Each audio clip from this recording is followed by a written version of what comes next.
Hey everybody, this is David Olson from TwinCitiesPropertyFinder.com, local real estate agent here in the Twin Cities and real estate broker. And today I'm with John Leaf, a real estate attorney here in Minnesota. He's got 33 years experience, and this is part 3 of our series. And this part is specifically about buyers, concerns, benefits that they have in a contract for deed. So John, why don't you tell us from a buyer's perspective, what are the benefits of doing a contract for deed? Sure.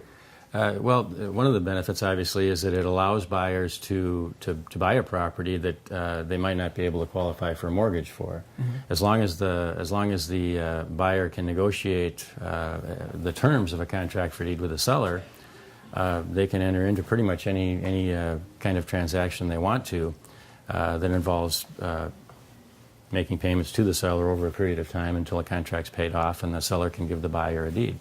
Okay, so like if they've been through a short sale, foreclosure, bankruptcy, maybe have a low credit score for whatever reason and don't qualify for a normal mortgage, this would be a great option. Sure, it can be, and as long as the seller doesn't care, they can agree to whatever they want. If the seller isn't concerned about those kinds of credit issues, for example, if the buyer has a decent job, maybe they didn't have a job before and that's why they had the credit issues, but now they have a job and they have assets, and the seller, as long as the seller is willing to take the risk, they can enter into whatever agreement they want to. And it's not just someone who maybe has bad credit or something like that.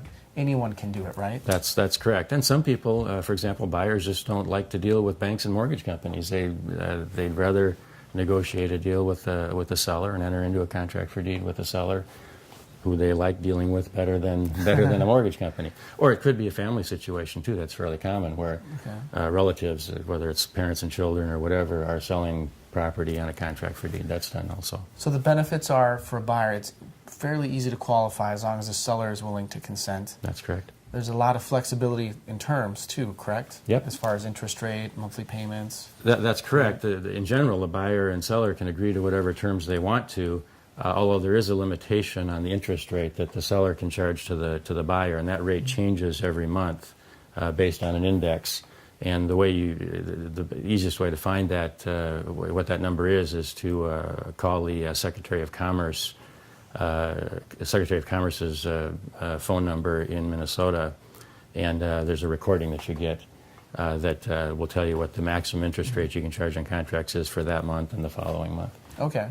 So if someone's going to buy a property contract for deed and you feel like the terms the sellers are asking for maybe are unrealistic as far as interest rate, they definitely want to check that out. Right? Sure. Yep. Some other stuff for a buyer, maybe some other benefits on a contract for deed.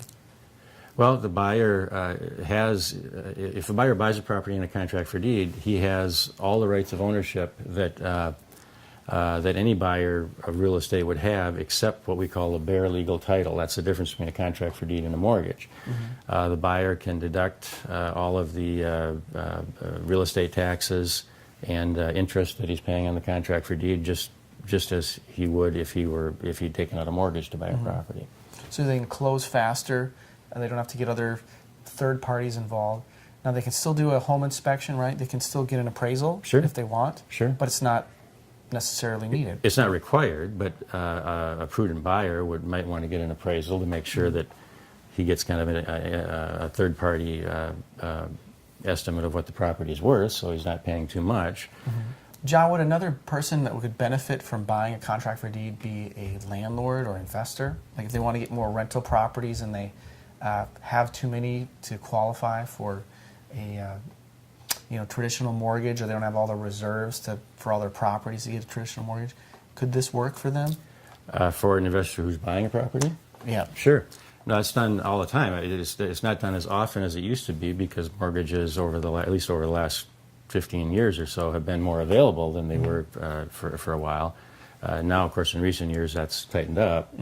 And we kind of thought contracts for deed would make a comeback, even more than they have.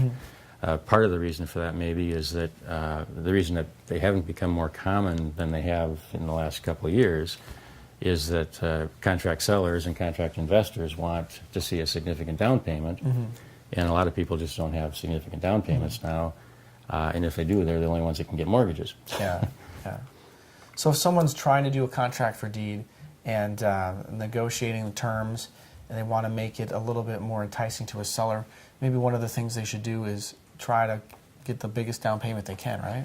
That will make sellers more comfortable, certainly, if the down payment is significant, because the seller's concern, seller's biggest concern, as long as they're happy with the terms in general, is that they're going to sell the property to a purchaser who's going to not take care of the property, trash the property, and then leave after a year or two or whatever. And then they get the property back, and now they got to put a bunch of money into it to sell it again. Okay. That's the last thing they want. How about concerns for a buyer?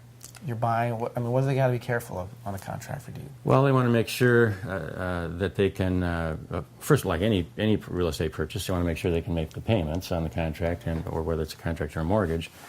Probably the biggest concern for a contract for deed buyer is to make sure that they're going to be able to, or at least be confident that they're going to be able to handle a balloon payment when that's due. Because if they can't make the balloon payment in 3 or 5 years or whatever it is, then they lose that property and everything they've put into it. Mm-hmm. So they'll need to either sell the property, refinance the property, whatever, when it comes time to pay that balloon.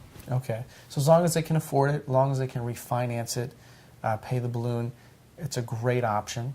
As far as maybe being in a situation where you couldn't, then it could be devastating. It could be, certainly, and one of the concerns with contracts for deed, and I think they've lost a little bit of their luster over the years, but because there are people, investors, who are unscrupulous, who will sell, and this happens in lower income areas more than anywhere else, but there are investors who will sell a property on a contract for deed to maybe someone who has no chance of paying a balloon payment in 3 years, and then in 3 years they'll cancel a contract.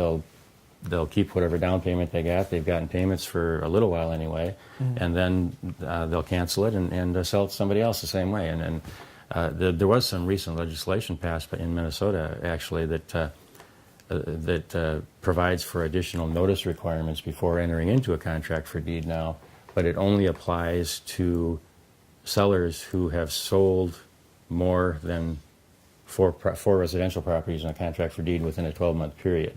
Okay. So that's a very limited class of people that statute applies to.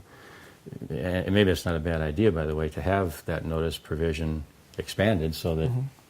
all contract buyers get those notices. It's kind of a warning about the down payment and those kinds of issues. Okay. So if you're a buyer, investor, interested in doing a contract for deed, definitely be willing to give me a call. As a realtor, I can help you find some properties that have this kind of financing.